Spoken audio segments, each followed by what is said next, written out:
From MTN News, this is Montana This Morning. This is a project that has been in the hopes, in the dreams, in the making for years, literally. A long-awaited housing facelift. How more than $1 million is now set aside to improve housing and public safety. There's so many people in town volunteering to be on these crews. It's absolutely amazing. Returning to devastation, what a former Montanan, now Texan, went home to after rampaging flooding. It is a lot. It's a hit on the pocketbook for sure. Plus, backpack budgets bursting at the seams. What a group in Billings is doing to make back-to-school expenses less expensive. Those stories and much more coming up in the next hour. Good morning and welcome back to Montana This Morning on this Tuesday, July 15th. I'm Charlie Klepps here with Miller Robson. Good morning, Charlie, and good morning, everyone. Welcome to Tuesday. So, are you ready from school or weather? I mean, I cannot believe that we've got school supplies, but like we're kind of at that point. Like I think it's crazy. Yep, absolutely. And the weather kind of matches it. Yeah, you know, too bad the kids aren't going to school today because it's nice and cool out there. Oh yeah, no, seriously. A couple things are going on. We're behind a cold front, so it's knocking those temperatures down. And we got a lot of rain and even some fog this morning in some spots. So a little bit of everything as we go along today. So please be careful as you're out and about. Let's take a step back in time. Yesterday, our high of 98, so a good 10 degrees above the norm. Our low of 63, just a few degrees above average there. Did have some stormy conditions yesterday, so we did have a gust of over 40 at the airport. We could still have gusts 20 to 30, if not stronger, all the way through tomorrow. We're behind a cold front, so it's going to definitely be windy as the winds chase in behind that. Was a dry day yesterday, but here we go. We start to see a better chance of rain coming into play. We're about a quarter of an inch in the hole for the month. Of course, we're doing great for the year, but we have a chance to be on the plus side by the time we get to tomorrow afternoon as we anticipate more of this. A lot more rain heading our way. We are seeing some showers this morning. As we get into the afternoon, this evening through tomorrow morning, that's when the heavier stuff, waves of it, will start to come through. At least that's what's forecast. We're expecting just looking at the models. 50s and 60s right now as we wake up here in Billings. We're sitting at 56, so pretty seasonal. Humidity at 97%, so moisture, a lot of saturation out there giving us some fog. Winds out of the north at about 12 miles an hour. 50s and 60s right now. Some of us may have already hit our highs for our day highs today with highs trying to get in the 60s. Look at that here in Billings, kind of up and down with the rain and the cooler air coming in. Again, we've probably already hit our high. Going to be cool tomorrow, and then we're going to warm back up. We'll talk about the rainfall, who could get maybe close to an inch or more. We'll talk about that coming up too. Well, we needed the moisture. Yeah, we do need the moisture. It was hot. It was hot. It sure has been, yeah. Thanks, Miller. Appreciate it. We begin with court news this morning. A former professional boxer accused of murdering a Billings woman on July 4th pled not guilty to a charge of deliberate homicide. 40-year-old Anthony Ray Sullivan is accused of committing the crime while the woman's daughter was asleep in the house. According to charging documents, the young daughter told police that she heard Sullivan arguing with her mom, 37-year-old Carrie Daly, in the early morning hours. Officers responding to a welfare check found the woman's body inside a bedroom closet, appearing to have bruises on her neck, head, and arms. Sullivan is being held on a $500,000 bond. And this morning, we are learning new information on Sullivan's arrest and what led up to the moment down in Riverton, Wyoming. According to the Cowboy State Daily, a woman traveling north of Riverton on Highway 789 found a man lying on the ground of a traffic pullout in front of her RV. She says the man was yelling, saying he killed his girlfriend, and was asking someone to call 911. Sullivan, an ex-professional cruiserweight boxer, was then arrested on DUI charges. And new on Montana This Morning, the City Council approved not one but two tax increment finance applications last night. The projects, which total $1.32 million, will enhance pedestrian safety on Montana Avenue and renovate a vacant property downtown into new housing units and new retail space. As our Isabel Sparks reports, it's all part of the city's goal to tackle two top priorities: public safety and keeping up with the demand in housing. The Masonic building in downtown Billings has seen a lot over the years. It's a historic building. It's got a lot of character. And now, after 5 years of vacancy, new life is being breathed in. This is a project that has been in the hopes, in the dreams, in the making for years, literally. According to Mehmet Casey with the Downtown Billings Association, a developer bought the building back in January, and a $7.9 million project could turn it into a multi-use store, office, and 10-unit living space, something that's in high demand. Nearly everything that you have in the downtown area that's residential is either claimed or has a wait list. And it's not the only thing looking for an upgrade. Warning lights are flashing. flashing. On Montana Avenue, 4 new crossing beacons are looking to make the busy roads safer. Speed bumps can be expensive, difficult to maintain, so the flashing beacon seems like a pretty cost-effective measure to slow traffic, ensure pedestrian safety. But in order to make these things happen, the developers are looking for tax increment financing, or TIF funds, to make it happen, roughly $1.32 million. Mehmet explains how that would benefit downtown. Things like eliminating vacancies, eliminating blight,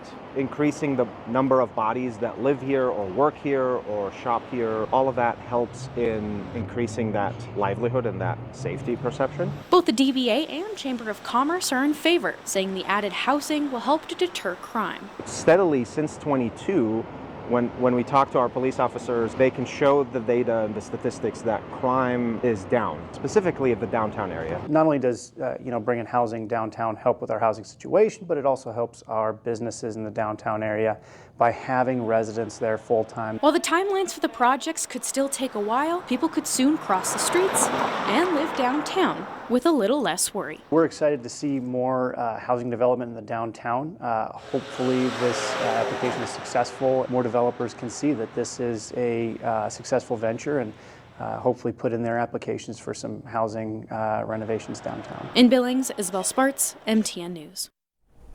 Turning our eyes to Washington this morning, on Monday, President Donald Trump announced a new deal with European allies to provide Ukraine with more weapons to protect itself against Russia. The weapons will include Patriot missiles for Ukraine to defend itself against repeated Russian aerial bombardments. In addition to sending more weapons to Ukraine, the president is working with congressional leaders on a bipartisan bill that would impose sanctions on countries that purchase oil from Russia. Those countries, Brazil, China, and India, could face a 500% tariff on goods imported to the U.S. The president has not yet committed to signing the bill, but does threaten additional tariffs on Russia if a peace deal is not reached in 50 days. Also yesterday, Senator Rand Paul, who chairs the Homeland Security Committee, released a scathing report highly critical of the Secret Service for the Butler shooting in 2024. As you may recall, President Donald Trump was grazed in the ear by a bullet while one rally-goer was killed and others were injured. Paul says no one has taken accountability for being in charge of the building the shooter climbed onto, and says assets were requested at least 4 times before the day of the rally. Then Secret Service Director Kim Cheadle said under oath that no assets were requested in advance. Paul also says no one has been fired in the year following the attack and only 6 disciplinary actions were taken. President Trump has said he has confidence in the Secret Service and dismissed it as a bad day for them. In continuing coverage this morning, the death toll continues to rise across Texas. 131 are now dead and 166 people remain missing after this July 4th flash flooding. It's a situation that John Johnson, a former Montanan who now lives in Kerrville, is now witnessing for the first time. Johnson was on his way to the Treasure State as those waters came rushing. This morning, as our David J. reports, he's back home and is witnessing the devastation firsthand. There's trees, debris. I have not seen any vehicles or anything yet. I've seen mattresses, tents. We have a concert on the river in Louise Hayes. The concert platform was on G Street, about a half mile down. John Johnson and his wife have lived in Kerrville for 6 years. He willingly spoke with us, but wants the attention not to be on him. He emphasizes that the focus should be on the recovery and the efforts of the search crews. There's over 2,000 first responders down here, plus local people. Local fire departments and all the different communities and stuff have been mobilized. My understanding is most of these guys have been going since the 4th, trying to help and find bodies and everything else. The community has stepped up big time. Many have put up crosses and flowers as memorials to the people lost in the flood. And Governor Greg Abbott has also seen those memorials. Governor Abbott did a really good job getting people down there. Everybody that talked to said the state of Texas mobilized immediately. As soon as he found out, the helicopters were down here immediately. The governor and his wife visited Kerrville with the Trumps on Friday. The First Lady and I are here in Texas to express the love and support and the anguish of our entire nation. Governor Abbott said, as we rebuild, we must also comfort the families of those who have suffered a loss. John Johnson has helped the Catholic Church and worked with a tree cutter in nearby Hunt and Ingram, but the roads are too jammed for him to get to Camp Mystic, which is about 19 miles from Kerrville. The search has been long and meticulous. It's going to take months. It's going to take a long time. Our nation, we mourn for every single life that was swept away in the flood, and we pray for the families that are left behind. It's amazing the incredible spirit from those families. In Billings, David J., MTN News. And remember, the Scripps News Group is still partnering to raise money for those impacted by the flooding. To donate, text flooding to 50155. The money raised goes towards relief in Texas. Back in Billings, we are learning about a situation on Billings' west side early this morning. Details are limited, but multiple law enforcement agencies do say they were involved in a high-speed chase in the city. This taking place just after 2 o'clock this morning. Yellowstone County Sheriff's deputies led the chase with help from BPD and the Montana Highway Patrol. Witnesses tell MTN News that the suspect led them all along 24th Street West and in the areas of Gable and Zoo Drive and back. Deputies tell us that they were able to stop the driver after a short time and take them into custody, and nobody was injured. In a scam alert, Billings police are putting out a warning this morning. If you receive any suspicious texts, calls, or mail regarding a warrant for your arrest, do not send any money.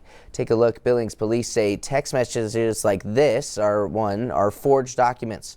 Officers say do not send money to anyone, as the courts will not request money through text. They do ask you to report any suspicious activity like this, and to do that, the BPD asks you to call their police dispatch non-emergency line at 406-657-8200. Montana is getting a $4 million grant to launch a registered teacher apprenticeship program. The program will be the first of its kind in the state. The grant comes from the U.S. Department of Labor, and the state will use the money to implement a 4-year Earn While You Learn apprenticeship program for kindergarten through 12th grade educators. Initially, the program will support 40 Montana districts, including a dozen in rural and tribal communities. Upon successful completion of the program, apprentices will become licensed K-12 educators in Montana. And sharpen those pencils, but watch your wallet. Back to school basics now average nearly $600 per child. That's up 24% since 2021. It comes at a time when 40% of Billings students rely on free or reduced lunch, and hundreds are unhoused. MTN's Marcus Kakova shows us how United Way is working to fill backpacks this summer before classrooms do. The need for school supplies is growing, according to United Way of Yellowstone County. The need has increased. I mean, the cost of living, just the cost of supplies have almost like doubled. Last year we did a backpack distribution for the first time in conjunction with Family Service, and we had over 1,400 kids register. The organization is collecting everything from markers to the backpacks they'll go in. This is one of our backpacks for our Operation School Supply Drive that we're doing for the community. All these small items add up in dollars and cents. They also leave a lasting impact. That's the one that gets me the most. We fill up 2 or 3 of these during the school year and just write about our thoughts and our feelings for 10 minutes a day. And it was just, I don't know, I always liked it. Sheila Veach works at United Way. She's a mom of 2. I should start buying stuff now and little by little buying it throughout the school year. But, you know, busy mom, that doesn't normally happen. But United Way president and CEO Andrew Conkle says in this case, it's important to stick with name brands, not budget materials, protecting students' dignity. We really want to take away that stigma of, for the children that they feel when they are coming from a family that has those needs, and we don't want them to feel signaled out. Marcus Kakova, MTN News.